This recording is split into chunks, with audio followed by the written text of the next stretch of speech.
ओम नमः सिद्धेभ्याय जय श्री ओम नमः सिद्धेभ्याय जय श्री ओम नमः सिद्धेभ्यः। मंगलम भगवान वीरो मंगलम गौतमो गणे मंगलम कुंद कुंदाद्यो जैन धर्मोस्तु मंगलम सर्वमंगल मांगल्यम सर्वकल्याणकारकम प्रधानम सर्वधर्माणां जैनम जयतु शासनम जैनम जयतु शासनम जैनम जयतु शासनम। देखिए आज हम जो है बहुत इंपॉर्टेंट सब्जेक्ट पढ़ने वाले हैं। इसका नाम है लब्धियां, पेज नंबर 338।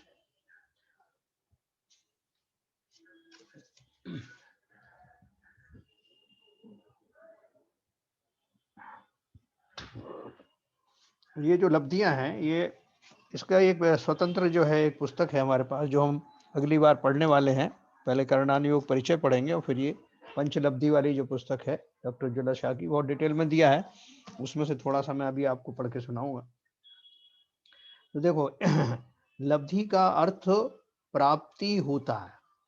सम्यक्त्व प्राप्त करने हेतु विशिष्ट योग्यताओं यानी ज्ञान आदि शक्तियों की आवश्यकता होती है। इन्हीं योग्यताओं की प्राप्ति को ही लब्धि कहते हैं, है ना। लब्धि या उपलब्धि अपन कहते हैं ना। उपलब्धि बहुत एक चिरपरिचित शब्द है, तो वो लब्धि से ही निकला है। तो लब्धि का अर्थ होता है प्राप्ति। तो सम्यक प्राप्त करने के लिए, कल मैं आपको बता रहा था कि सम्यक प्राप्त करना जो है एक अभूतपूर्व घटना होती है। तो वो घटना जो है कैसे, उसमें क्या क्या चीजें सहयोगी होती हैं, कौन कौन सी प्राप्तियां सम्यक दर्शन प्राप्त करने से पहले पहले वो आवश्यक होती हैं और वो कैसे प्रकट होती हैं। तो सम्यक प्राप्त करने हेतु विशिष्ट योग्यताओं यानी ज्ञान आदि शक्तियों की आवश्यकता होती है। इन्हीं योग्यताओं की प्राप्ति को लब्धि कहते हैं। 5 प्रकार की लब्धियां होती हैं, इसी क्रम में है वो। पहला क्षयोपशम लब्धि, जिस समय पाप प्रकृतियों का यानी घाती और अघातियों कम्र कर्मों के दोनों की पाप प्रकृतियों का अनुभाग प्रति समय अनंत गुणा कम होता हुआ उदय में आवे, उसे क्षयोपशम लब्धि कहते हैं। अनुभाग का अर्थ अपन ने समझा था ना, फलदान, फल देने की शक्ति, उसकी मात्रा, जो कितना फल दे रही है, कितनी उसके अंदर में वो है। तो उसको क्षयोपशम लब्धि में क्या होता है कि जो पाप प्रकृतियां हैं जो अघातीय कर्म है, उनकी तो सारी प्रकृतियां जो है वो पाप पाप रूप में ही हैं। घातीय कर्मों की और अघातीय कर्मों की जो है दोनों तरह की होती हैं, पुण्य और पाप दोनों होती हैं। तो उनमें से घातीय कर्मों की तो वो पाप प्रकृतियां, और अघातीय कर्मों की भी पाप और पुण्य में से जो पाप वाली प्रकृतियां हैं, उन दोनों का अनुभाग यानी फलदान शक्ति प्रति समय अनंत गुणा कम होता हुआ उदय में आवे, उसे क्षयोपशम लब्धि कहते हैं, है ना। मतलब क्या है कि अब देखो निरंतर हमारे पापों का जो है उदय आ रहा है, बंद भी हो रहा है, उदय भी आ रहा है। उदय आने से हम जो है, हमें बहुत सारी जो है तकलीफें होती हैं, शरीर में रोग आ जाते हैं, बहुत सारी जो प्राप्त की हुई चीजें हैं वो विनष्ट जाती हैं। शोक आदि के जो है वो संयोग प्रसंग आते हैं, ऐसा बहुत कुछ आता है, बड़ी बड़ी घटनाएं होती हैं। तो वो बड़ी बड़ी घटनाएं होती हैं और काफी लंबे समय तक हमको उनका वो दृश्य देखने को आते हैं। तो बोल रहे हैं कि जो जितनी जोर जोर से अभी कर्म उदय में आते थे, अब ये जो उपलब्धि जब प्राप्त हो जाएगी जीव को, तो उस समय उनका अनुभाग उतना जोर का नहीं आएगा, अनंत गुना कम होकर के आने लगेगा। ये पहली लब्धि है जो जीव सम्यक दर्शन प्राप्त करने जा रहे हैं उनको। दूसरा विशुद्धि लब्धि, जीव के जो परिणाम साता आदि शुभ कर्मों के बंध को कराने वाले तथा असाता आदि अशुभ कर्मों को रोकने वाले हैं, ऐसे परिणाम विशुद्ध हैं और उनकी प्राप्ति होना विशुद्धि लब्धि है ना। पहले तो उन्होंने विशुद्धि की परिभाषा बताई कि विशुद्धि किसे कहते हैं। तो उन्होंने क्या बताया विशुद्धि लब्धि का, जीव के जो परिणाम साता आदि शुभ कर्मों के बंध को कराने वाले तथा असाता आदि अशुभ कर्मों को रोकने वाले हैं, ऐसे परिणामों को विशुद्ध परिणाम कहा जाता है। तो जब ये प्राप्त होने लगे तो समझो कि दूसरे नंबर की विशुद्धि लब्धि प्राप्त हो गई। तीसरा, मैं अभी आपको इनको विवेचन करूंगा। तीसरा देशना लब्धि, 6 द्रव्यों और 9 पदार्थों के उपदेश का नाम देशना है। देशना अपन बड़ा व्यापक, बड़ा हमारा जो लोकप्रिय शब्द है, जिसमें हम देशना का अर्थ अब समझ गए हैं कि उपदेश की प्राप्ति होना और उसका ग्रहण करना, ये सब देशना के अंतर्गत आते हैं। 6 द्रव्यों और 9 पदार्थों के उपदेश का नाम देशना है। देशना देने वाले आचार्य की प्राप्ति होना, आचार्य या कोई ज्ञानी की प्राप्ति होना, अगली किताबों में ऐसा भी लिखा है। देशना देने वाले आचार्य या ज्ञानी की प्राप्ति होना तथा उपदिष्ट के अर्थ के ग्रहण, धारण और विचारण की शक्ति की प्राप्ति होना देशना लब्धि है। देखो इसमें दो बातें कही उन्होंने। पहले तो बताया कि देशना का अर्थ क्या है, देशना का अर्थ क्या बताया उन्होंने? 6 द्रव्यों और 9 पदार्थों के उपदेश का नाम देशना है। देशना देने वाले आचार्य या ज्ञानी की प्राप्ति होना तथा उपदिष्ट माने जिसका उपदेश दिया जा रहा है, उसके अर्थ के ग्रहण, धारण और विचारण की शक्ति को प्राप्त होना देशना लब्धि। यानी ना तो आचार्य और ज्ञानी की प्राप्ति देशना लब्धि है, और ना ही तत्वों का जो उपदेश है, 9 पदार्थों का उपदेश है, वो भी देशना लब्धि, वो भी नहीं है। तो क्या है देशना लब्धि? देशना लब्धि है कि उन समर्थ आचार्य या ज्ञानी के द्वारा 7 तत्व और 6 द्रव्यों का जो उपदेश दिया जाता है, तो मुझे उसको समझने की जो शक्ति प्रकट होती है, ग्रहण करने की जो शक्ति प्रकट होती है, उसका नाम देशना लब्धि है। ठीक है, इसको अच्छे से समझना।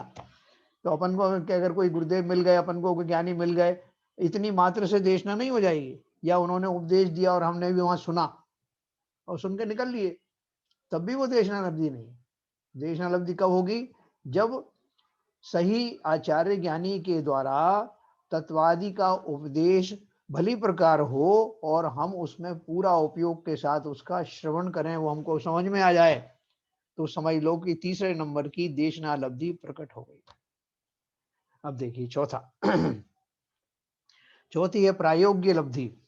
समस्त कर्मों की उत्कृष्ट स्थिति और पाप कर्मों के उत्कृष्ट अनुभाग को घात करके अंतः कोड़ा कोड़ी स्थिति में और द्विस्थानीय अनुभाग में कर देने को प्रायोग्य लब्धि कहते हैं। क्या बताया उन्होंने? जितने भी कर्म हैं उनकी जो उत्कृष्ट स्थिति थी ना, इस उत्कृष्ट स्थिति कितनी होती है? जैसे अलग अलग कर्मों की, किसी के 70 कोड़ा कोड़ी सागर की स्थिति है, किसी की जो है 20 कोड़ा कोड़ी सागर की, किसी की 30 कोड़ा कोड़ी सागर की है। ऐसे वो चारों कर्मों की जो है वो स्थितियां बनती हैं, और अघातिया कर्मों भी ऐसे आयु आदि होते हैं। तो बोल रहे हैं जब समस्त कर्मों की उत्कृष्ट स्थिति कितनी हो जाए, वो जो 70 कोड़ा कोड़ी सागर आदि था ना, वो घट करके कितनी हो जाए? अंतः कोड़ा कोड़ी सागर। जितने अभी कर्म बांधे थे वो अब मुझे 70 कोड़ा कोड़ी, ये 20 कोड़ा कोड़ी, 30 कोड़ा कोड़ी सागर तक जो है फल नहीं देने वाले। अब उनकी स्थिति कितनी घट गई? एक कोड़ा कोड़ी सागर के अंदर अंदर रह गई, और उसका जो अनुभाग था, फलदान देने की शक्ति थी, वो भी कम हो गई। वो तो पहले से अपन ने पढ़ा था क्षयोक्षम लब्धि आदि में, वो उसका जो जो माल था, जो फल देने का शक्ति थी, वो भी कम हो गई। अब वो कम शक्ति वाले ही होकर के कर्मोदय में आ रहे हैं, और दूसरा मेरे जो बाकी के जो कर्म थे, जो जिनकी स्थिति लंबी पड़ी हुई थी, वो घट करके अब अंतः कोड़ा कोड़ी सागर की रह जाए। देखो ये सारी चीज घटनाएं उनसे सबसे मिलती हैं, एक साथ कनेक्टेड होती हैं। तो समस्त कर्मों की उत्कृष्ट स्थिति और पाप कर्मों के उत्कृष्ट अनुभाग को घात करके, यानी उसकी स्थिति भी और अनुभाग भी दोनों जो है उत्कृष्ट दशा अगर जो बंधी है, तो वो घट करके कितनी रह जाएगी? अंतः कोड़ा कोड़ी की स्थिति में और द्विस्थानीय अनुभाग में कर देने को प्रायोग्य लब्धि कहते हैं। ये अनुभाग का उन्होंने द्विस्थानीय बताया ना, मतलब उसकी 2 डिग्री वाला। मैं आपको बताऊंगा बाद में 2 स्थानीय का अर्थ क्या है। 2 डिग्री वाला समझ लीजिए। अनुभाग भी कम होता हुआ आ रहा है, और स्थिति भी जो है कम हो गई है। ऐसी स्थिति आ गई तो समझो कि ये चौथी प्रायोग्य लब्धि प्राप्त हो गई, है ना। फिर 5वीं लब्धि बताता हूं, को करण लब्धि। जिन परिणामों के होने पर वह गुण नियम से प्राप्त होता है, वे परिणाम करण कहलाते हैं। करण का मतलब कारण। किसके कारण है वो? जिन परिणामों के होने पर वह गुण जिसका वो कारण है, वो नियम से प्राप्त होता है, वे परिणाम करण कहलाते हैं। ये परिणाम 3 प्रकार के होते हैं: अधः प्रवृत्त करण, अपूर्व करण व अनिवृत्ति करण। विशेष कर्म निर्जरा के कारणभूत विशुद्ध परिणामों की प्राप्ति होना करण लब्धि है। करण लब्धि में जीव क्रमशः अधः प्रवृत्त करण, अपूर्व करण और अनिवृत्ति करण रूप तीन करण करता है। इन तीनों में उत्तरोत्तर विशुद्धि के कारण कर्मों की विशुद्ध निर्जरा होती है। देखो ये जो 5वीं करण लब्धि मैं बता रहा हूं, ये सबसे इंपॉर्टेंट है। क्यों इंपॉर्टेंट है? क्योंकि बाकी की चारों लब्धियां तो दूसरे जीवों को भी हो जाती हैं, मिथ्या दृष्टियों को भी हो जाती हैं, लेकिन जिन सम्यक दर्शन प्राप्त होना होगा उनको 5वीं करण लब्धि भी प्राप्त होगी। तो ये अंतिम सोपान है और अभूतपूर्व है।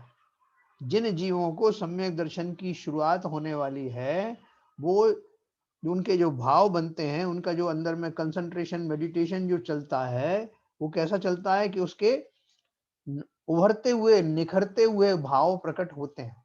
3 स्टेजेस में होते हैं। पहली स्टेजेस में होने वाले भावों का नाम अधः प्रवृत्त करण रूप कहा। दूसरी स्टेज में होने वाले भाव अपूर्व करण, जैसे भाव आज तक नहीं हुए ऐसे भाव दूसरी स्टेज में होते हैं।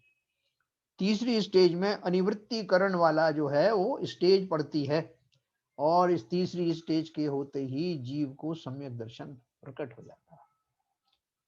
बहुत अभूतपूर्व घटना है। मैं जो आपको विस्तार से बताऊंगा पंचलब्धि में, आपको बहुत आनंद आएगा। मैं भी आपको थोड़ा ब्रीफ में अभी भी और बताऊंगा। इन तीनों में उत्तरोत्तर विशुद्धि के कारण कर्मों की विशेष निर्जरा होती है।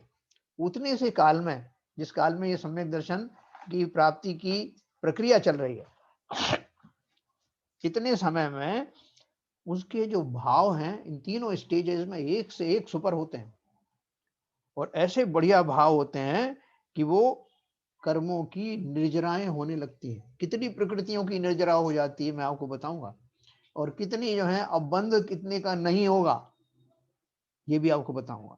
तो विशेष घटना है ये। प्रथम चारों लब्धियां भव्य व अभव्य दोनों के होती हैं। देखो मजे की बात, भव्य हो जिसे तो सम्यक दर्शन होना ही है और मोक्ष भी जाना है, उसके तो होती ही हैं, हो ही सकती हैं। उसके अलावा जो अभव्य है, जिन्हें मोक्ष नहीं जाना है, उनको भी 4 लब्धियां तक तो प्राप्त हो जाती हैं। परंतु 5वीं करण लब्धि केवल भव्यों के ही होती है। जिन जीवों को मोक्ष जाना है उनके ही ये लब्धि होती है, और करण लब्धि के बिना सम्यक दर्शन की उत्पत्ति नहीं होती है। ठीक है सर।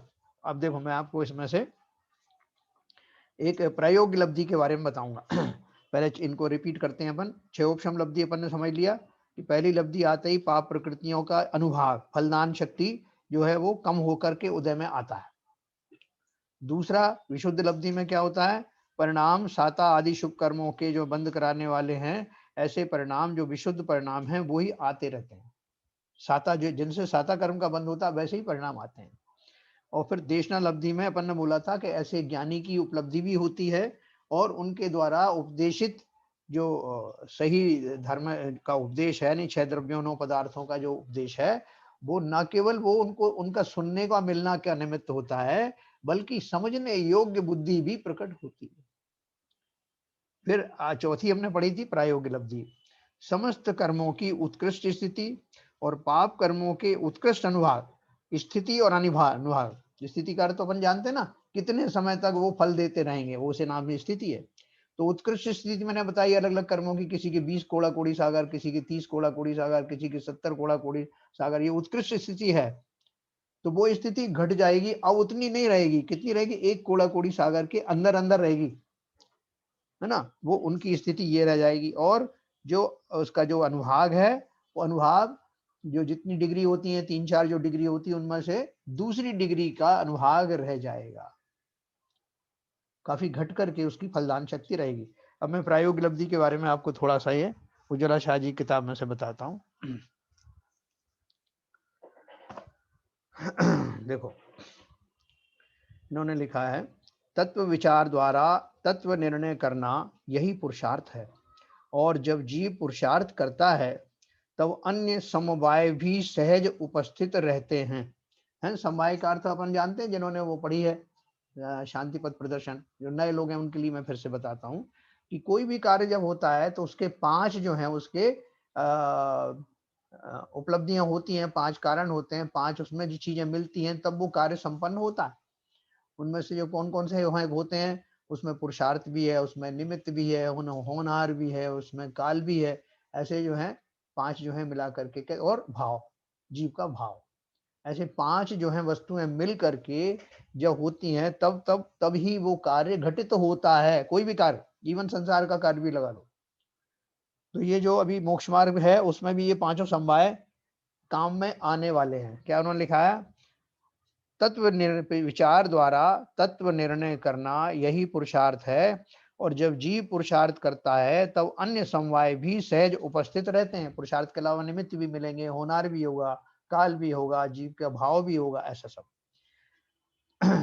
अब बोल रहे हैं, तत्वों का उपदेश प्राप्त होने में बाह्य गुरु अर्थात ज्ञानी निमित्त रूप से होते हैं, परंतु स्वतत्व की प्राप्ति अर्थात सम्यक दर्शन की प्राप्ति में आत्मा ही आत्मा का गुरु है। क्या बोले कि तत्वों का उपदेश प्राप्त होने में बाह्य गुरु अर्थात ज्ञानी निमित्त रूप से होते हैं, परंतु स्वतत्व की प्राप्ति अर्थात सम्यक दर्शन की प्राप्ति में आत्मा ही आत्मा का गुरु है। आत्मा स्वयं ही अपना स्वरूप जानने के लिए उत्सुक होता है। उसकी जिज्ञासा और तीव्र रुचि ही उसकी उपादान शक्ति है, जिसके कारण उसे बाह्य उपदेशक और उपदेश सहज ही प्राप्त हो जाता है। हमारी रुचि होगी तो वैसी सब चीजें मिलेंगी। आत्मा स्वयं ही उस पर बारंबार विचार करने में प्रवृत्त होता है। उसकी स्वयं की योग्यता से ही अन्य बातों संबंधी रस कम हो जाता है। अब आपको उतना मजा नहीं आएगा कि व्हाट्सएप देखने में, फेसबुक करने में और सिनेमा देखने में, बाहर की चीजों में जबरदस्ती अपनी राय देने में, उनमें जबरदस्ती घुसना, तरह तरह के पद प्रतिष्ठाएं प्राप्त करना, उन सब में रस कम होने लगेगा। स्वरूप अनुभव की उसे तीव्र लगन लगती है, और उसका उपयोग पर पदार्थ और पर्यायों से हटकर निज ध्रुव त्रिकाली ज्ञायक स्वभाव पर केंद्रित होता है। उसको बाहर में जो कुछ चल रहा है, कहीं पे कोई मान लो फंक्शन हो रहा है या कुछ हो रहा है, तो उसको ये पड़ती है कि वहां से कब जल्दी से जल्दी वहां से निकल ले। पहले तो उल्टा होता है कि जब हम मंदिर में बैठे तब भी हमें राग आदि की जो है याद आती है कि वहाँ क्या हो रहा होगा, फलाने मेहमान आने वाले थे, आ गए होंगे, लोग मजे एंजॉय कर रहे होंगे, मैं भी जल्दी से जाप दे करके निकल लूं। पहले ऐसे भाव आते थे। अब उल्टा, जहाँ राग आदि के प्रसंग चल रहे हैं, अपन को लग रहा है कि अरे कब फंक्शन खत्म हो या कब मैं यहाँ से निकलूं। ऐसी विपरीत स्थिति आ जाती है। हम सबकी भी कुछ कुछ तो आने लगी। तो देखो क्या बोल रहे हैं, अब उसका उपयोग पर पदार्थ और पर्यायों से हटकर निज ध्रुव त्रिकाली ज्ञायक स्वभाव पर केंद्रित होता है। किसी के सिखाने से ये बातें नहीं होती। कोई गुरु मेरा भला करेगा, ऐसी मान्यता निमित्त अधीन दृष्टि है। निमित्त अर्थात गुरु तो होते हैं, देशना होती है, परंतु देशना लब्धि तो उपादान से प्राप्त होती है। देशना तो सच्चे देव गुरु और शास्त्र द्वारा ही प्राप्त होती है। कुदेव कुगुरु कुशास्त्र कभी भी देशना में निमित्त नहीं हो सकते। इसलिए सच्चे देव गुरु शास्त्र का निर्णय करना हमारा परम कर्तव्य है। कुदेववादिकों के द्वारा विपरीत उपदेश मिलता है, पूर्व की विपरीत मान्यताओं का पोषण होता है। विशिष्ट क्रिया करने से मोक्ष प्राप्त होगा, सुनकर जीवों की दिशा भूल होती है। तो अब इसमें मैं आपको सीधा पॉइंट पे आता हूं। प्रायोग्य लब्धि, क्षयोपशम लब्धि, विशुद्धि लब्धि और देशना लब्धि पूर्वक जीव की विशुद्धि प्रति समय बढ़ती जाती है। उसके कारण आयु बिना, यानी आयु के को छोड़ करके अन्य 7 कर्मों की स्थिति घटकर अंतः कोड़ा कोड़ी सागर प्रमाण रह जाती है। क्या क्या घटनाएं घटित होती हैं बता रहा हूं। आप ये तीनों लब्धियां प्राप्त हो गई। अब प्रयोग लब्धि का जब नंबर आया तब तक क्या क्या हो गया कि आयु को छोड़ के, आयु तो अब जितनी है उतनी रहनी है, लेकिन जो बाकी के 7 कर्म हैं 8 कर्मों में से, उनकी स्थिति घट करके अंतः कोड़ा कोड़ी सागर प्रमाण रह जाती है। स्थिति का की यह घटना कैसे होती है?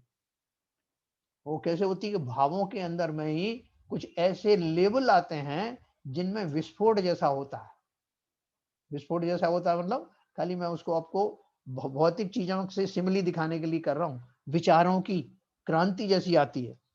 तो उसमें क्या होता है? यह घटना स्थिति कांडक घात द्वारा होता है। स्थिति कांडक घात अपन पढ़ेंगे आगे, जिससे स्थिति घट जाती है। ऐसे भाव आते हैं, जैसे रॉकेट छोड़ते हैं ना, तो एक इंजन स्टार्ट हो गया। अब देखो, स्थिति का यह घटना स्थिति कांडक घात द्वारा होता है। अप्रशस्त कर्मों का अनुभाग घटकर घाती कर्मों का जो निचला वाला जो कैटेगरी है उसमें आ जाता है। अप्रशस्त कर्मों का अनुभाग, अनुभाग घट जाएगा। जो पाप आदि के जो भाव हैं, जो कर्म है, उनका फलदान देने की शक्ति घट करके बहुत कम हो जाएगी। अप्रशस्त कर्मों के अनुभाग का यह घटना अनुभाग कांडक घात द्वारा होता है ना। ये शब्द जो है खाली अभी सुन लीजिए। प्रायोग्य लब्धि में जो नया कर्म बंद होता है, देखो ये तो पुराने कर्मों का उदय आने की बात करी, कम स्थिति वाले और कम अनुभाग वाले उदय में आ रहे हैं। अब कर्म तो अभी चल ही रहे हैं, बंद होना चल रहा है, तो अब वो कैसे बंद होंगे? प्रायोग्य लब्धि में जो नया कर्म बंद होता है उसमें स्थिति बंद भी अंतः कोड़ा कोड़ी सागर का होता है, जो क्रमशः घटता जाता है। अब मेरे जो कर्म बंद होंगे उनकी स्थिति भी 70 कोड़ा कोड़ी सागर, 20 कोड़ा कोड़ी, 30 कोड़ा कोड़ी सागर वाले नहीं होंगे। इसका अर्थ क्या है कि मेरे अब भाव प्रयोग लब्धि वाले के ऐसे होंगे कि उतनी बुरी दशा मेरी ना हो। नए कर्म जो बंधेंगे, पुराने उदय में आएंगे, वो तो उनका उतना स्थिति हो ही गई, लेकिन अब जो नए भी बंध रहे हैं वो भी अंतः कोड़ा कोड़ी सागर की स्थिति वाले ही बंधेंगे। उसे स्थिति बंधाप शरण कहते हैं। तो इसका गणित अपन पढ़ेंगे तो आपको समझ में आएगा। इन चारों लब्धि में हाँ, उपरोक्त कार्य करने की योग्यता की प्राप्ति होना प्रायोग्य लब्धि है। ऐसे भावों को लाना, उस जाति के भावों को लाना जहाँ स्थिति अनुभाग जो है वो मिनिमाइज हो जाए, तो उस स्थिति को चारों लब्धि में यही बताया, उपरोक्त कार्य करने की योग्यता की प्राप्ति होना प्रायोग्य लब्धि है। इसे प्रायोगिकता लब्धि भी कहते हैं। पूर्व में देखी हुई 3 लब्धि पूर्वक जीव तत्व विचार करने लगता है। उस काल में वृद्धिंगत विशुद्धि के कारण ऊपर बताई हुई कर्मों की अवस्थाएं सहज में बन जाती हैं, है ना। उसका चिंतन में होने लगता है। अपन सोचेंगे पता नहीं क्या क्या करना पड़ेगा उसके लिए, कितने तो पाटे इकट्ठे करने पड़ेंगे, कितनी चटाइयां इकट्ठी करनी पड़ेंगी, और किस किस को जो है हवन कुंड बनाना, कुछ नहीं करना है। जिस समय जीव उस तत्व निर्णय में की तरफ जो प्रवृत्त होता है, तो उसके भाव निरंतर प्रखर और उज्जवल होते चले जाते हैं, और ये घटनाएं सहज ही घटती हैं। तो क्या बताया उन्होंने? पूर्व में देखी हुई 3 लब्धि पूर्वक जीव तत्व विचार करने लगता है। उस काल में वृद्धिंगत विशुद्धि के कारण ऊपर बताई हुई कर्मों की अवस्थाएं सहज बनती हैं। उसके लिए जीव को कोई अन्य पुरुषार्थ नहीं करना पड़ता। जीव कुछ विशेष प्रयोग करता हो इसलिए प्रयोग्य लब्धि होती हो, ऐसा नहीं है। इन चारों लब्धि में जीव बुद्धि पूर्वक इतना ही करता है कि तत्व जिज्ञासा पूर्वक तत्व श्रवणादि करके तत्व विचार में लग जाता है। देखो ये कितना अभूतपूर्व घटना होती होगी जब सम्यक दर्शन होता है, और वो ऐसे नहीं हो जाता। जो मैंने आपको बताया है उस जाति के भाव जीव में प्रकट होते हैं। वही जीव जागृत अवस्था में मनन चिंतन आदि के द्वारा अपने ऐसी स्थिति आ जाती है, और एक अंतर मुहूर्त में सम्यक दर्शन हो जाता है। एक अंतर मुहूर्त में उसका चिंतन ऐसा हो, उस जाति का हो जाता है, और ऐसे क्षण भी सहज ही आते हैं। अब मैं आपको अनम्यूट करूंगा, आपको इसके प्रश्न जो है पूछें। करण लब्धि के बारे में और सब लब्धियों के बारे में हम विस्तार से बाद में पढ़ेंगे।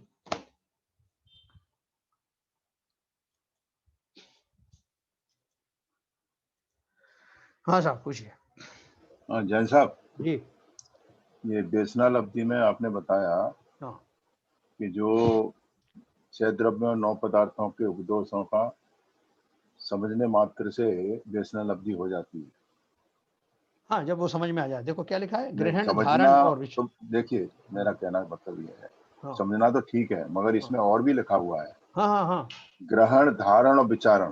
बिल्कुल बिल्कुल, जब तक समझ तो जग गए, हाँ मगर जब तक उनका धारण नहीं करेंगे हाँ, और ग्रहण नहीं करेंगे और उसको विचार नहीं करेंगे, बराबर। समझे, ज्ञानी तो बहुत हैं समझने वाले, पूरी पूरी लॉजिक आपको समझा देंगे, बिल्कुल पूरा पूरा आपका जो आपकी मैथमेटिक्स है वो समझा देंगे। बिल्कुल सही कहा, अगर उसने अपने अंदर अंतर मन में उनको धारण नहीं किया, बिल्कुल तब तक तो नहीं आ सकती है लब्धि ना। बिल्कुल बिल्कुल, इसलिए वो तीन हाँ, जो तो मैं चीजें दी यही ना, यही यही यही मैं कंफर्म हाँ करना चाहता हूँ। हाँ, बिल्कुल आपकी बात बिल्कुल सही है। जो अगर मैंने कह भी दिया होगा कि समझने का, तो समझने का अर्थ इन तीनों रूप समझना, ग्रहण, धारण और विचारण की शक्ति, नहीं, भाव भाषा। हाँ, समझना तो बहुत एक आसान है। साधारण शब्द है वो। हाँ, समझना एक साधारण शब्द है, हम बहुत सारी चीज समझते हैं और दूसरों को भी समझा सकते हैं। यस, हाँ, और हिंदी में समझा सकते हैं उनको। शुद्ध हिंदी में समझा सकते हैं। लेकिन उसका जब धारण करना है, कि हाँ, भाव भाषण जिसे कहते हैं, जैसा यस, समझाया वैसे ही मेरे अंदर में वैसे ही भाव आने लगे। जो यस। समझाया जा रहा है, जिस अपेक्षा से समझाया जा रहा है, उसके भाव वैसे ही मेरे समझ में आए, उसका वो नाम है अपने ग्रहण अपने धारण। चारित्र में भी झलकना चाहिए। बिल्कुल, वो झलकते ही हैं, हाँ, वो झलकते ही हैं। उसका अर्थ ये हो गया कि ग्रहण किया। तो इससे एक बात और जैसे समझ में आई कि अपने जो जब अपने को उसमें सामायिक वगैरह बैठते हैं, शुक्ल ये सब होते हैं, तभी अपने को लब्धियां मिलती हैं। जब अपने को पूरे, जब हम जो क्रम से जो करते हुए आ रहे हैं, पढ़ते हुए आ रहे हैं, हाँ, उन सारे क्रम से चलते हुए आएंगे और अपने को इतना सुख मिलने लग जाएगा उसी चीज में, सामायिक वगैरह में ही, कि ये सारी चीजों की हमारा बहुत तेजी से बढ़ने लग जाएगा। मतलब यस, यस। हाँ, इतनी तेजी से बढ़ेगा और वो सुख, मतलब वो सुख अभी से ही मिलना चालू हो जाएगा। जैसे जैसे हमारा ध्यान और वो सब बढ़ता जाएगा, हमारे त्याग होते जाएंगे और आत्मा का वेद विज्ञान होता जाएगा, तो हमारे को सुख उसी समय से स्टार्ट हो जाएगा मिलना एक तरीके से, क्योंकि मन ही आपने लगेगा उसमें, मन रमेगा उसमें। बिल्कुल सही कह रहे हैं। देखो, अपन जो बार-बार कहते हैं ना कि थोड़े से क्षण अपने एकांत में ज़रूर बिताएँ। और धर्मों में भी बताया कि अपने कुछ क्षण सब घर गृहस्थी से, सब परिवारजनों से अलग रह करके थोड़े क्षण एकांत में अपने साथ गुजारें। तो वो एकांत क्षण जो है, वो उन क्षणों में बाहर की हलचल, बाहर की जो दूसरी तरह की जो डिस्टर्बेंस है, वो दूर रहेंगे। और उसी समय अगर आपका जो माल मटेरियल पहले से आपका था विशुद्धि वाला, तो वो आपको उस उन कालों में, उन क्षणों में, जैसे मेडिटेशन के क्षण बहुत अच्छे हैं। जब आप जो हैं ये सामायिक आदि में बैठे हुए हैं, जाप में बैठे हुए हैं, ऐसे क्षणों में वो प्रकट हो सकते हैं, है ना? तो वो प्रकट होने के लिए हम हमेशा तैयार रहें, रिसेप्टिव मूड में रहें कि पता नहीं कब, और जब-जब भी मन करे कि यार थोड़ा एकांत में बैठ कर के यार जो कुछ सुना है यार अपन दोहराएँ तो सही, अंदर ही अंदर। बहुत सारे उपदेश अपन सुन के आते हैं और वो सुन कर के दूसरे काम में लग जाते हैं, तो थोड़ी देर में भूल जाते हैं। लेकिन कभी ऐसा मन में आए कि यार जो कुछ सुना है अपन सुने तो सब, सोचे तो सही ये क्या-क्या इन्होंने कहा? क्या ये मेरे बारे में है? जीव के बारे में है? क्या मेरे अंदर भी ऐसा घटित हो सकता है? ऐसा विचार करते ही अगर आपकी काल लब्धि आ गई ना, 48 मिनट यूँ निकल जाएँगे। 48 मिनट भी अंतर मुहूर्त में हो जाता है, उसके पहले भी विदिन दैट। और वो कैसे होंगे, मतलब उतने क्षण तक प्रकृति आपकी कितनी हिम्मत, वो हेल्प कर रही है। ऐसे जीवों को जिसे सम्यक दर्शन प्राप्त होना है, उनकी प्रकृति भरपूर मदद कर रही है। उनके जो है कर्मों का जो है, पिछले कर्मों का जो उदय आ रहा है, वो भी कितना कम होके आ रहा है, उसका अनुभाग भी कम होके आ रहा है, स्थिति भी कम है, और अभी जो नए बन रहे हैं वो भी कम होने, सारी तो फैसिलिटी मिलने लग गई। तो उन्हीं को मिलती है वो फैसिलिटी जिनको कि उसका प्रयोग करने वाले हैं, जो हर किसी को मिलती। और बताइए, तो ये प्रायोगिक लब्धि तक तो, हालांकि हमें तो ये भी बहुत मुश्किल लग रहा है, लेकिन वो बोल रहे हैं कि यहां तक भी आ गए तब भी अभी जरूरी नहीं कि सम्यक दर्शन हो जाए। ये इंडिकेटर तो हैं, लेकिन इससे आगे की जो करण लब्धि के जो परिणाम हैं, वो परिणाम उन्हीं को होते हैं जिनको सम्यक दर्शन होना है, इसी पूर्वक होता है। तो जो लोग कह देते हैं ना कि वो प्रतिमा को दर्शन कर लिए तो सम्यक दर्शन हो गया, या एक लोटा पानी डाल दिया, अभी बाबूजी बताएंगे उसके बारे में, एक लोटा पानी डाल दिया तो सम्यक दर्शन हो गया, ऐसे कहते हुए लोग पाए जाएंगे। तो इन इन उपलब्धियों से, लब्धियों से पढ़ करके आपको समझ में आएगा कि ये जो प्रोसेस है वो मेडिटेशन वाला प्रोसेस है, ध्यान लगेगा उन वस्तुओं में, चिंतन होगा, तब जा करके वो घटना घटित होगी। बताओ बाबू जी।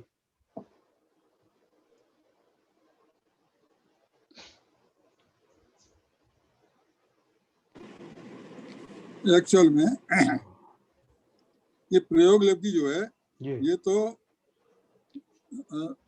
मिथ्या दृष्टि को भी हो जाती है, लेकिन ये जो कर्ण लब्धि है, इस कर्ण लब्धि में जो आपने अधय प्रवृत्तिकरण, अपूर्वकरण और अनुवृत्तिकरण, ये तीन जो क्रियाएं होती हैं, वो क्रियाएं बिना इनके आपके जो चार और सात जो प्रकृतियां हैं वो उपशम और वो नहीं हो सकता इनके बिना, उनका उपशम और क्षय नहीं हो सकता। क्योंकि यही जो ये जो अधयकरण, अपूर्वकरण और अनुवृत्तिकरण, ये इतने इम्पोर्टेंट हैं, ये 8वें 9वें और 10वें गुण स्थान का नाम ही यही है। बहुत बढ़िया, आप समझिए, 8वां 9वां और 10वां ये गुण स्थानों के नाम यही हैं, इनके द्वारा होती है और इनके द्वारा ही हम मोक्ष मिल सकता है। 12वां गुण स्थान, 13वां गुण स्थान बिना इनके मिल ही नहीं सकता। तो इसलिए ये बहुत इम्पोर्टेंट है। बाबूजी यहाँ पर एक प्रश्न है जी। सम्यक दर्शन तो चौथे गुण स्थान में ही प्राप्त हो जाता है। जी जी। और आप कह रहे हैं, जैन साहब ने बताया कि जब तक कर्ण लब्धि प्राप्त नहीं होगी तब तक सम्यक दर्शन नहीं होगा। जी जी। और कर्ण लब्धि प्राप्त होने के लिए अधय प्रवृत्तकरण, अपूर्वकरण और अनुवृत्तकरण होना जरूरी है। हाँ जी जी। और ये आप बता रहे हैं 6वें 7वें 8वें गुण स्थान में होता है। 8वें 9वें 10वें बता रहा हूँ। 8वें 9वें 10वें होता है। जी जी। तो 10वां नंबर नहीं है। ये जो आपकी जो हुई ना, ये मेरे ही बहुत हुई थी और मैं इनसे लड़ गया था। नहीं देखो साहब, मुझे आपकी हुई नहीं हुई मुझे मालूम नहीं है। जो मेरे ऐसा होता है। देखिए बाबूजी, मेरे को तो जो नेचुरल जो दिमाग में क्वेश्चन उठा वो मैंने प्रस्तुत किया। मुझे नहीं मालूम है आपकी क्या हुई। बहुत दिन तक ये बात चली थी एसके जैन साहब। जरा जैन साहब इसको जरा क्लियर करेंगे। चतुर्थ स्थान में सम्यक दर्शन होना, और ये जब तक कर्ण लब्धि नहीं हो, जब तक 8वें 9वें गुण स्थान में नहीं पहुंचे तब सम्यक दर्शन होना, इनमें दोनों में क्या अंतर है? हाँ मैं बता रहा हूँ। एसके जैन साहब ने मुझे बता दिया, बहुत अच्छी तरह समझा दिया है। ऐसा हुआ, पहले मेरे साथ भी यही हुआ था कि जब सम्यक दर्शन के समय अधयकरण, अपूर्वकरण, अनुवृत्तिकरण हो जाता है, तो वहां पर ये चारों कसाय और ये सात जो प्रकृतियां हैं, ये 6 और अपूर्णगम हो जाता है। तो दोबारा ये क्यों होती है? तो एक्चुअल में क्या है कि ये बिना इनके सम्मिश्रण नहीं होता। सम्मिश्रण होने के बाद में जब 7वें गुण स्थान के अंतिम पायदान में जाकर के जीव पुनः उसका वो करता है। देखो बाबूजी, मैं से पहले इनको शॉर्ट में बताता हूँ, क्योंकि अभी वहां तक लोग पहुंचे नहीं हैं, तो वो कंफ्यूज हो जाएंगे। मैं आपको बताता हूँ। आप बताइए। देखो, अभी आप इनकी बात छोड़ दीजिए। अधय प्रवृत्तकरण, अपूर्वकरण व अनुवृत्तिकरण, ये गुण स्थान जो हैं, इनके बारे में गुण स्थान के रूप में भी मत सोचिए। अभी आपको सरल करके बताता हूँ। तो अभी तो जो सम्यक दर्शन प्राप्त करने वाले जीव हैं, उनके भावों में 3 स्टेजेस पड़ती हैं। अब इसको ऐसे समझिए। और 3 स्टेजेस कौन सी पड़ती हैं? अधय प्रवृत्तकरण, उसमें एक स्टेज में वो जीव के कुछ पर्टिकुलर भाव आते हैं। दूसरी स्टेज में उससे ऊपर के भाव आते हैं। और तीसरी स्टेज में अनुवृत्तिकरण वाले भाव आते हैं, वो और ज्यादा विशुद्ध भाव होते हैं।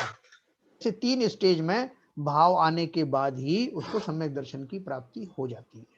इसको खाली इतना ही आप समझिए, उसमें उलझी मत। हाँ, वो ये जो ये बात कीजिए, ये जो और ऊंचा जब चलोगे तब पहुंचेंगे। ठीक है ना? तो सम्यक दर्शन जिसे प्राप्त होना होगा, उसको ये देखो, बाबूजी ने कहा कि ये सब मिथ्या दृष्टियों को भी हो जाता है। मिथ्या दृष्टि तो होता ही है, वही तो उसी को सम्यक दर्शन प्राप्त होना है।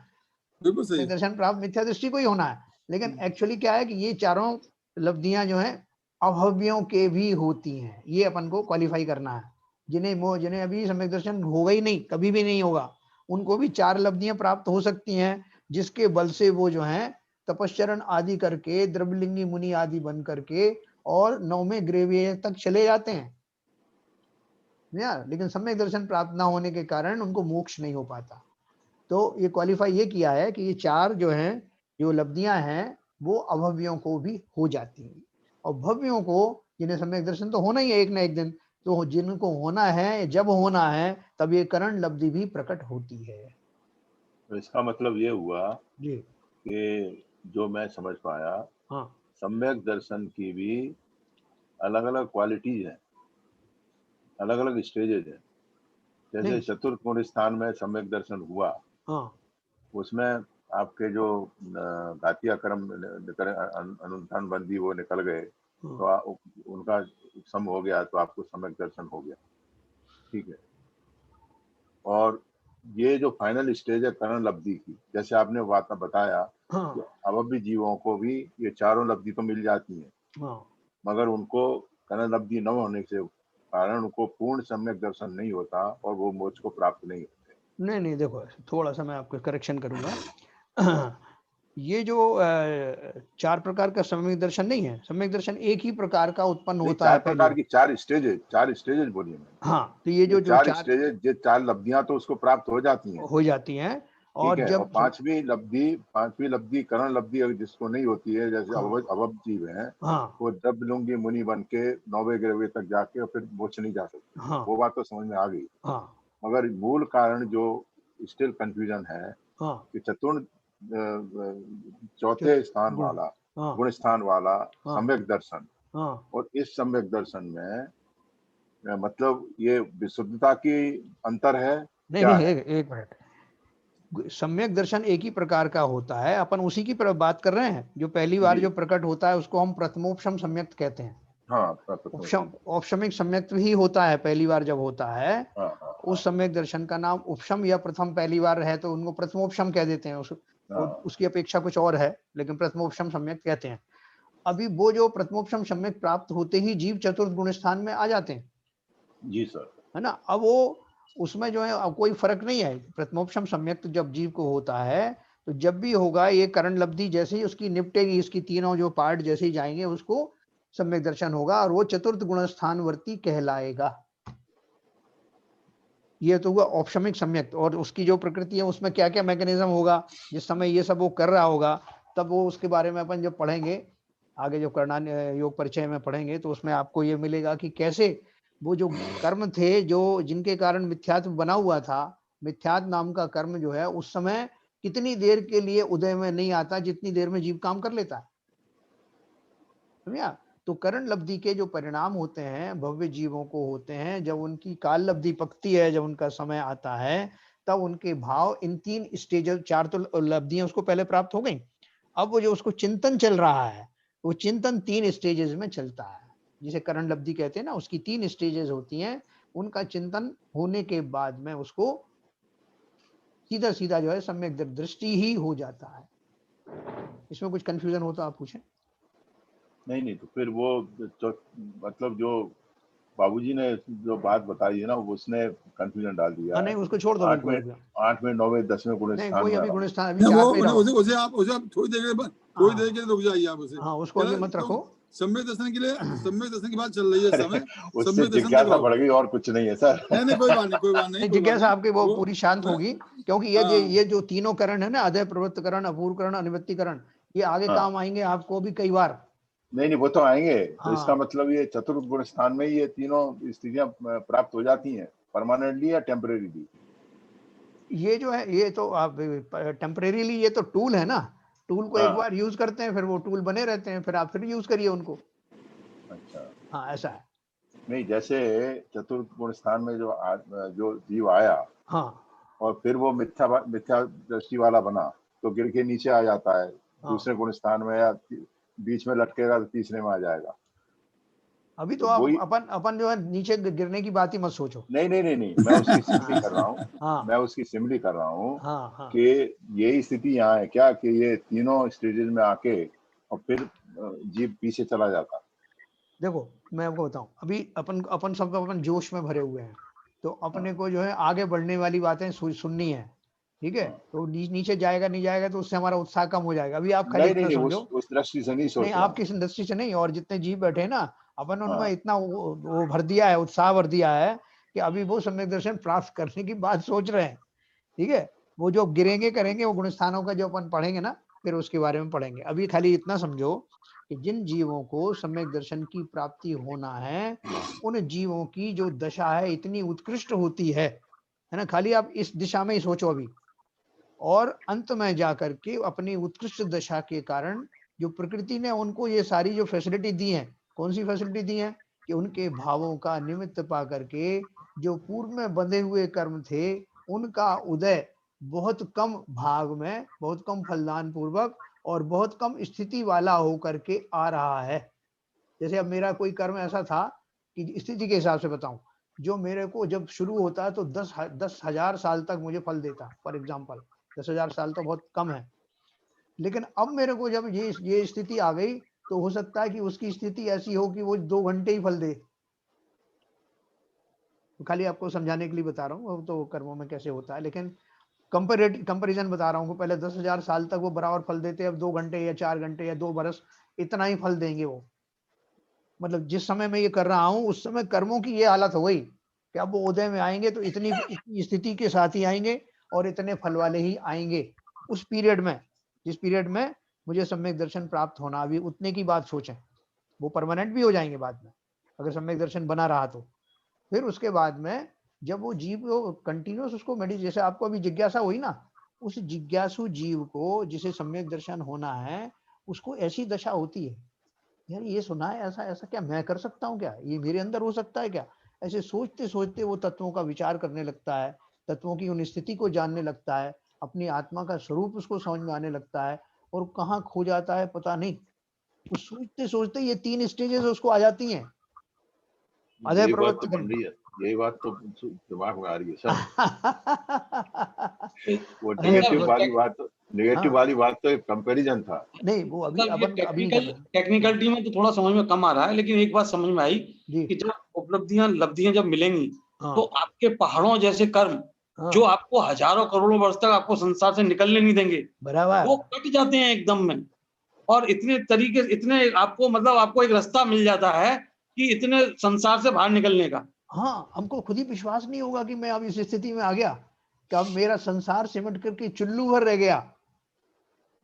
70 कोड़ा कोड़ी सागर के मुकाबले में ऐसी कई 70 कोड़ा कोड़ी बांध रखी हैं, उनके मुकाबले में अंतः कोड़ा कोड़ी हो जाना ऐसा वो बोला जाता है जैसे कि मेरा चुल्लू भर समुद्र रह गया। ये स्थिति बनती है। एक बात जिसको सम्यक दर्शन मिल जाए उसके बाद में जल्दी छूटता नहीं है, भले ही वो गिर जाए कुछ भी हो जाए, लेकिन सम्यक दृष्टि तो बना ही रहता है। और जब तक मिथ्यात्व की 3 प्रकृतियां हैं उसमें सम्यक मिथ्यात्व बना रहता है, तब तक वो आसानी छूटता नहीं है। सम्यक तो बना ही रहता है, लेकिन वो मिथ्यात्व क्या आप इसे इतना आसान समझ रहे हो, एक बार सम्यक होने के बाद में वो मिथ्या दृष्टि हो जाएगा? नहीं, ऐसा नहीं होता। इसमें ऐसा है बाबूजी, सुनो, जब पहली बार सम्यक दर्शन होता है तो जो औपशमिक सम्यक होता है उसका जो काल होता है वो 48 मिनट का ही होता है। एक अंतर्मुहूर्त का काल होता है। उसके बाद निश्चय से वो जीव के दो चीजें हो सकती हैं, या तो वो मिथ्या दृष्टि हो जाता है और या छायोपशमिक सम्यक दृष्टि होकर के टिका रहता है। और छायोपशमिक सम्यक दर्शन होने के बाद उसका जो मिनिमम तो अंतर्मुहूर्त है और मैक्सिमम 66 सागर तक का। आपने बताया था एक बार कि एक बार सम्यक दर्शन होने के बाद में मिथ्या दृष्टि वो सम्यक दर्शन का छूटना, ये तो ये जो जिसके सम्यक दर्शन जिसको हो गया वो जो अगर वो छूट जाएगा तो वो जो कहते हैं कि आप बता रहे थे 2000 कितने 20,000 दोबारा औपशमिक दोबारा होगा।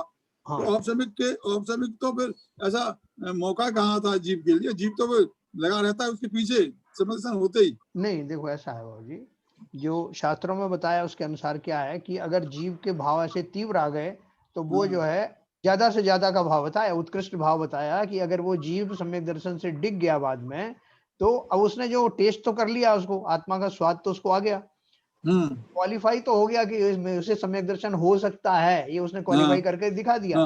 अब अगर किन्हीं कारणों से उसके जो पूर्व के कर्म थे वो सब उदय में आ जाते हैं ना वापस से दर्शन प्राप्त होने, तो मान लो कि ऐसे वो मिथ्या जो अंतर्मुहूर्त तक के लिए जो टिके हुए थे, बचे हुए थे, उनसे वो उदय में आ गए अचानक। तो सब हमारी अनंतानुबंधी जब जो चरित्र संबंधी जो थी दशाएं प्रकृतियां वो भी प्रकट हो गई, तो जीव मिथ्यात्व में आ गया। आने के बाद भी उन्होंने बोला कि ज्यादा से ज्यादा मिथ्या दर्शन उसका कितने समय तक रह सकता है, तो उसका मैक्सिमम लिमिट बताया उन्होंने, अर्ध पुद्गल परावर्तन काल तक भी वो मिथ्या दृष्टि रह सकता है, जो बहुत काल है, अनंत काल है, मैक्सिमम बताया। लेकिन चूंकि वो एक बार सम्यक दर्शन करके दिखा चुका है, इसलिए वो अवश्य ही फिर सम्यक दर्शन धारण तो करेगा और मोक्ष भी जाएगा। इसलिए डरने की जरूरत नहीं है, ये निश्चिंतता है। कुछ भी हो जाओ, एक बार क्वालिफाई करना, बस। यही मैं भाई साहब जो आप कह रहे हो ना, यही मैं बताना चाह रहा था कि सम्यक दर्शन एक बार मिल तो जाए, बस आप उस आत्मा की प्रतीति, आत्मा का स्वाद एक बार ले तो लो। जब एक बार मिल जाएगा तो आप आसानी से छूट नहीं सकता वो, ये कह रहा था। हमें आसानी नहीं, क्या छूटेगा ही नहीं, वो बीच में छूट जाएगा तो रिवाइव होगा। तो बहुत आसानी से नहीं, अभी सीवीजन साहब कहे थे ना, नीचे जाओ, नीचे तो नीचे जाना तो सामयिक, वो समय की बात होती है। नहीं, वो क्या है, देखो अपन जो इतने जोश से पढ़ रहे हैं ना, तो उनको ये डर लगा कि कहीं ऐसा तो नहीं इतनी मुश्किल से प्राप्त होने के बाद में फिर छूट जाएगा तो फिर क्या मजा आएगा, है ना, ऐसे भाव आते हैं जीवन में। सर आगे की बात क्यों करें, हम पहले की बात करें। मेरे एक क्वेरी है। जी हाँ, बोलिए। कि जब तक ये पांचों लब्धियां पूर्ण नहीं होती तब तक जीव मिथ्या दृष्टि कहलाता है, पहले गुण स्थान में ही रहता है। सही बात, बिल्कुल सही है, 100% सही बात। नहीं, चौथे गुण स्थान में होती तो मैं उसको, मुझे बार बार लग रहा था कि चौथे गुण स्थान तभी आएगा जब आपकी तीसरी करण लब्धि पूरी हो जाएगी। बिल्कुल सही बात है, इसमें दो राय है ही नहीं। हाँ, ठीक है ना। और सम्यक दर्शन हमें प्राप्त होना है तो करण लब्धि भी आएगी, है ना, ये इसकी सिमली है। होना है वो तो एक भविष्य की बात है। लेकिन एक बात बताऊं आपको कि ये जो चार जो लब्धि जिनके जीवन में आ गई, वो उसका जीवन ही अपने आप में आनंदमय हो गया। जैसा कि हमारे अभी बोल रहे थे ना, क्या नाम, शैलेश जी बोल रहे थे, उसका जीवन ही अपने आप, चूंकि भाव ही उसके उस उत्कृष्ट जाति के आते हैं, तो उसको जो है सुख जैसा ही मिलने लगता है सारा। और ऐसा जीव फिर ज्यादा देर तक वंचित नहीं रहता करण लब्धि से, उसको मिलती ही मिलती है। और एक बार मुझे सम्यक दर्शन प्राप्त हो गया तो भले ही किन्हीं कारण से मैं उससे च्युत भी हो जाऊं एक अंतर्मूर्त के बाद, फिर भी मेरे पास दो पॉसिबिलिटीज हैं। एक तो ये कि फिर से वापस में रिवाइव होकर के एक अंतर्मूर्त के बाद ही, यानी तुरंत बाद ही क्षायक्षमिक लब्धि का काल रहता है, तो क्षायक्षमिक सम्यक जो है मेरा कन्वर्ट हो जाता है उसमें, उपशमिक जो है उसमें, और फिर मैं मैक्सिमम लाखों बार टूटता है, चला जाता है। लेकिन अपन जो एक बार क्वालिफाई हो गया उसको आता है, वही है ना, एक बार क्वालिफाई होना चाहिए। वो क्वालिफाई होने के बाद आपके सारे पाप कट गए समझो एक तरह से। अरे अब वैसे भी भाई साहब, हम अपने लौकिक जीवन में भी कोई चीज अगर एक घटना ऐसी घट जाए हमारे जीवन में, तो वो हमेशा याद रहती है, हमेशा चाहे बचपन से लेके। तो वही मैं कह रहा हूँ, एक बार अगर आत्मा का स्वाद मिल गया, बिल्कुल, तो फिर वो तो आपके इस भव में नहीं, अनेकों भव तक चलेगा, उसका मजा लेते रहना आप। क्योंकि वो कहते हैं ना कि जैसा हमने वो किसी ने बहुत अच्छी जो है कोई खीर खाई है, कोई मिष्ठान खाया, तो उसे वो याद रहता है, अरे साहब ये तो क्या खीर है, वो तो हमने वहां खाई थी 10 साल पहले, उसका स्वाद आज तक जीव के ऊपर है। ऐसे बहुत से लोग कहते हुए आपको मिल जाएंगे। तो इसी तरह से एक बार सम्यक दर्शन होने के बाद में वो जीव क्वालिफाई कर जाता है, और जब वो दोबारा जो है उसमें आता है तो वो चिर परिचित स्वाद उसको मिलता है, आसानी हो जाती है पकड़ने में, आसानी हो जाती है। बिल्कुल सही है।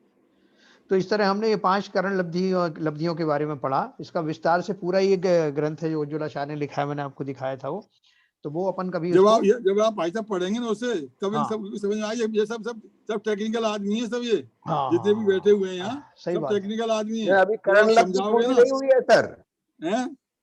करण लब्धि हो गई ना, इसमें तो पूरी हो गई। प्रथम चारों लब्धियां भव्य व अभय दोनों के होती हैं, परंतु प्रायोगिक लब्धि का थोड़ा डिटेलिंग की, करण लब्धि का तो कोई डिटेल बताया ही नहीं।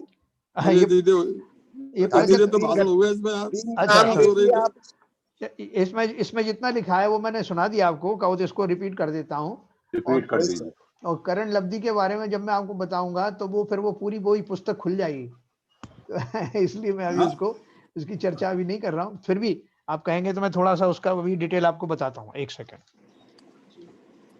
अपने पास 5 मिनट है अभी, मैं आपको करण लब्धि बिल्कुल अच्छा है। लोगों को जिज्ञासा हुई है, सम्यक दर्शन प्राप्त करके ही दम लेने वाले हैं सब। हाँ बिल्कुल। अच्छा, आपकी देशना मिल जाए सबको तो अच्छी बात है। नहीं, हमारी क्या देशना जा, ये तो नहीं मेरे मुख से आ रहा है।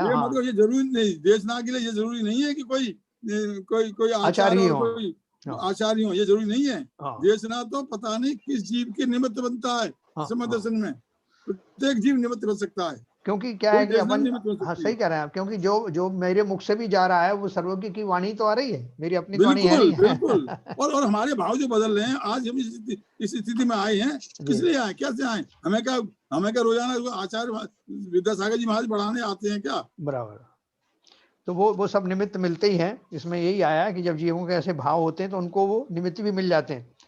तो अपन जैसे पागल लोग भी इकट्ठे हो गए इसलिए, जिन्हें एकदम उमंग लगी हुई कि मुझे तो ये प्राप्त करना है, इसे अपन इस दृष्टि से पागल कहेंगे, संसारी दृष्टि से, है ना। तो देखो इसमें करण लब्धि के बारे में दिया है। करण लब्धि का इन्होंने 3 भाग किए हैं, जो अधः प्रवृत्त करण, अपूर्व करण, अनिवृत्ति करण, ऐसे 3 भाग किए। अभी मैं इसमें आपको थोड़ा सा बेसिक बताता हूँ। लिखा है कि भव्य और अभव्य दोनों प्रकार के जीवों को प्रायोग्य लब्धि तक की 4 लब्धि हो सकती हैं, परंतु 5वीं करण लब्धि तो मात्र भव्य जीवों के ही होती है। अभव्य जीव तो करण लब्धि प्राप्त कर ही नहीं सकते। भव्य जीवों में से कुछ जीव करण लब्धि प्राप्त करेंगे तथा कितने ही जीव नहीं भी करेंगे, है ना। उन जीवों में पात्रता होने पर भी उपादानगत योग्यतानुसार, पुरुषार्थ अनुसार, भवितव्यानुसार और काल लब्धि के अनुसार जो जीव अंतर्मुहूर्त में सम्यक प्राप्त करने वाले हों, वे ही जीव करण लब्धि में प्रवेश करेंगे, अर्थात उनके ही करण लब्धि होगी। करण लब्धि कब प्रकट होती है? जब उसे प्राप्त करने वाला जीव को सम्यक दर्शन प्राप्त होना ही है एक अंतर मुहूर्त में, तब उसको वो प्रकट होगी। आपने देखा होगा वो जो इसमें रामायण में और महाभारत रामलीला उसमें दिखाते हैं ना, हमने इसमें सीरियल्स में, कि उन्होंने ऐसा हाथ किया और उनके हाथ में एक तलवार आ गई, ऐसा हाथ किया तो वो चक्र आ गया, है ना। तो मतलब उन्होंने पहले से सिद्ध किया हुआ होता है वो सब, और ऐसे ही करते ही उपक्रम उनको प्रकट होता है।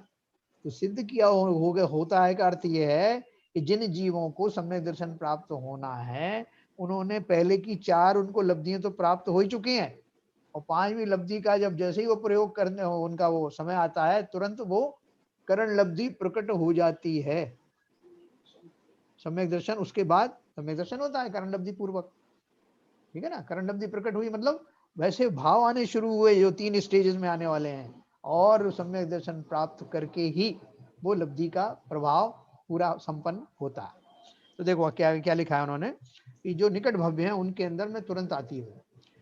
शास्त्र में काल लब्धि की अपेक्षा से उसकी मुख्यता से कथन करते हैं, तब कहा जाता है कि जिसकी काल लब्धि आयु हो उसी को सम्यक प्रकट होगा।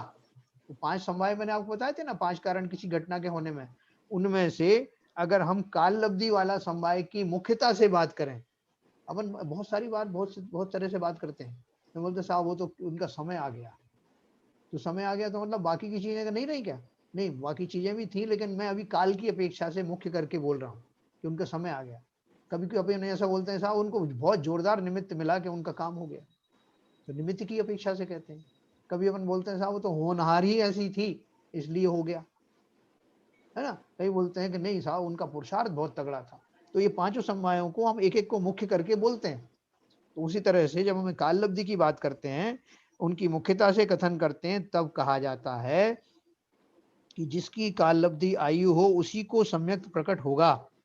कथन किसी एक समवाय की अपेक्षा से किया हो तो भी वहां 5 ही समवाय का सुमेल होता है। उपदेश में पुरुषार्थ करने की प्रेरणा देते हुए पुरुषार्थ की मुख्यता से कथन किया जाता है कि जो जीव मोक्ष का पुरुषार्थ करेगा, मोक्ष का उपाय करेगा, उसके 5 ही समवाय उपस्थित रहते हैं और उसका मोक्ष मार्ग प्रारंभ होता है। 5 समवाय के बारे में मैंने आपसे कल चर्चा की थी ना, कल मैं आपको और डिटेल में बताऊंगा 5 समवाय क्या होते हैं। अभी देखो इसमें थोड़ा सा शॉर्ट में आपको करण लब्धि का बताता हूँ। जिस करण लब्धि का नाम तुमने अनेक बार सुना है और जिसके होने पर नियम से सम्यक्त होता ही है तथा जिसके नहीं होने पर सम्यक्त हो ही नहीं सकता, उसका स्वरूप जानने के लिए आप सब बहुत उत्सुक होगे। ये इस किताब में लिखा है। फिर आगे लिखा है, पूर्व में जिन जीवों ने करण लब्धि के परिणाम किए थे, वर्तमान में जो कर रहे हैं और भविष्य में जो जीव करेंगे, उन सभी जीवों के परिणामों को केवली भगवान युगपत जानते हैं। उन्हें तो यही पता है कि कौन कौन इनमें से जो ये सब जो 20-22 लोग जो इकट्ठे हुए हैं यहाँ, उनमें से कौन कौन से जीवों को करण लब्धि के परिणाम कब आने वाले हैं, केवल ज्ञानी को पता है ना। कुछ कुछ अपन को ही पता चल रहा है कि आने वाला है। तो भविष्य में जो जीव करेंगे उन सभी जीवों के परिणामों को केवली भगवान युगपत जानते हैं। प्रत्येक जीवों के परिणामों की विशुद्धि प्रति समय अनंत गुणा बढ़ती है, परंतु भिन्न भिन्न जीवों के परिणामों में समानता या असमानता होने की अपेक्षा से इन परिणामों के 3 भेद किए जाते हैं। ये अपन ने पढ़ा था 3 भेद कौन से। उन परिणामों के या 3 करण के नाम इस प्रकार हैं: अधः प्रवृत्त करण, अपूर्व करण, अनिवृत्ति करण। मैं आपको बताऊंगा जो अपन ने इनके बारे में पढ़ा था ना, कि कौन से वाले जो है कैटेगरी में सब जीवों के एक जैसे भाव होते हैं, किस वाली स्टेज में अपूर्व अपूर्व भाव होते हैं, और किस में कुछ लिमिटेड ही गिने चुने भाव रहते हैं और सभी जीवों को एक से ही आते हैं। तो भाई साहब एक बात बताओ, ये जब ये सम्यक दर्शन होता है तब भी वो अधः प्रतीक प्रवृत्ति का वो उसी प्रकार चलते हैं जैसे गुण स्थानों में चलते हैं? नहीं, वो उनमें फर्क है। अच्छा, फर्क होता है उनमें, एक जैसे नहीं चलते। हाँ, खाली स्टेजेस 3 बताई हैं। वो स्टेज उस अपेक्षा से ही बताई जो मैंने बताया कि अपूर्व अपूर्व भाव होते हैं।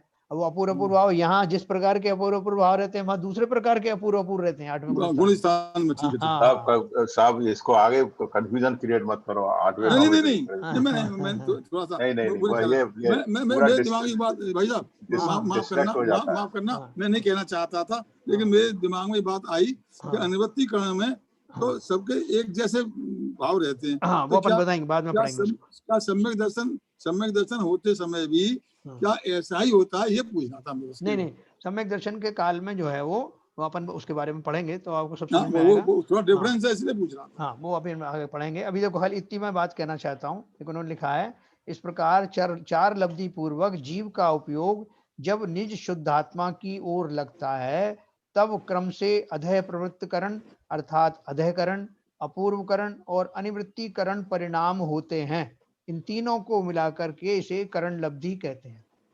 करण लब्धि का काल एक अंतर मुहूर्त होता है। तीनों कारणों का काल भी अपना अपना एक एक अंतर मुहूर्त होता है, तथापि अनिवृत्तिकरण का काल सबसे कम है। अपूर्वकरण का काल उससे संख्यात गुना बड़ा है और अधःकरण का काल उससे भी संख्यात गुना बड़ा है। ये उसमें समय लगता है, लेकिन सब टोटल मिला करके ये पूरे जो इसका काल है वो एक अंतर मुहूर्त ही है। बाकी के जो अंतर्मुहूर्त इसी अंतर्मुहूर्त में जो समाहित हो जाते हैं वो छोटे छोटे अंतर्मुहूर्त हैं। तो सब मिलाकर के एक अंतर्मुहूर्त जिसे आप मान सकते हो मैक्सिमम 48 मिनट में सारा खेल हो जाता है। ठीक है, इसलिए अपने आप को ध्यान में बिठाने का, ध्यान में बैठने का, मन की चंचलता को रोकने का, भावों को में सूक्ष्मता लाने का ये सब अभ्यास हमको निरंतर रखना है। कब हमारी करण लब्धि का जो है वो काल आ जाए हमें नहीं पता, और वो सहज में ही आता है, उसको लाया नहीं जाता। हमें तो अपना काम क्या करना है, अच्छी भली प्रकार जो हम जो है देशना ग्रहण कर रहे हैं सर्वज्ञ देव की, उसको चिंतन करें एकांत में। जब भी टाइम मिले पूछें। अभी रात को सोते समय सो रहे हैं आप, लेटे हुए हैं, तुरंत तो नींद आती नहीं, यही चिंतन करो कि ये मैंने सोचा था, इसमें क्या है। तो सोचते सोचते आपको एक तो बहुत सारी गुत्थियां सुलझ जाएंगी, तो जो बची उनको कल पूछ लेना, है ना। तो ये बहुत सुंदर टॉपिक है और हमें यही करना है इस पंचम काल में, सम्यक दर्शन प्राप्त करना। ये सबसे सर्वोत्कृष्ट हमारा एम है, लक्ष्य है। तो आरपी जैन साहब, मैं बहुत ज्यादा तो नहीं आज बता पाया, समय कम था। तो जब अपन इसको पढ़ेंगे जो करण लब्धि को विषय बहुत ही विस्तार से पढ़ोगे तो पूरी सम्यक दर्शन का तरीका समझ प्रक्रिया समझ में आएगी। तो उम्मीद है कि सबको थोड़ा रस तो आया होगा इसमें, लब्धियां कैसे प्राप्त होती हैं, सबको थोड़ा इंटरेस्ट आया होगा। तो इसके बारे में अपन कल और विस्तार से चर्चा करेंगे थोड़ा सा इसके बारे में। और अगला जो हमारा टॉपिक है आत्मा, जिसके ऊपर ये सारा जो खेल खेला जाएगा वही आत्मा, इसके बारे में कल जानकारी। चलिए जिनवाणी स्तुति करेंगे।